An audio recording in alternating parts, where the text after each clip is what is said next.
কি রান্না করছো আজকে? এত গন্ধ বেরোচ্ছে। লোটে শুটকি করছি।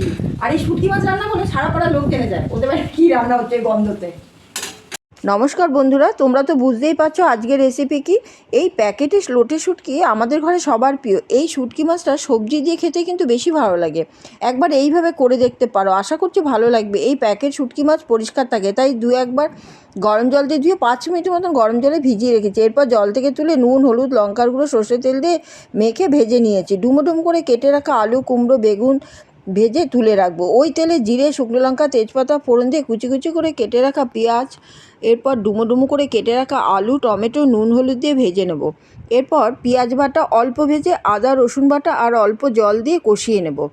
এরপর বেসিক মশলা ধনের গুঁড়ো, জিরের গুঁড়ো, লঙ্কার গুঁড়ো আর কালারের জন্য কাশ্মীরি লঙ্কার গুঁড়ো দিয়ে ভালো করে কষিয়ে নেব। তারপর ভেজে রাখা কুমড়ো, বেগুন, কাঁচা লঙ্কা ভাজা শুটকি মাছ দিয়ে নেড়ে চেড়ে অল্প জল দিয়ে দেবো, কারণ মাছ সবজি সবই সিদ্ধ হয়ে গেছে। আর ওই লোটে শুটকি মাখামাখাই ভালো লাগে কিন্তু খেতে। একটু ফুটলেই ধনেপাতা কুচি, গরম মশলা দিলেই রেডি দুর্দান্ত স্বাদের লোটে শুটকি মাছ।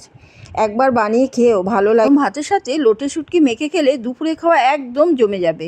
ভালো লাগলে লাইক, কমেন্ট, শেয়ার, সাবস্ক্রাইব করে দেবেন। আজ আসি, আবার আসবো নতুন একটা ভিডিও নিয়ে।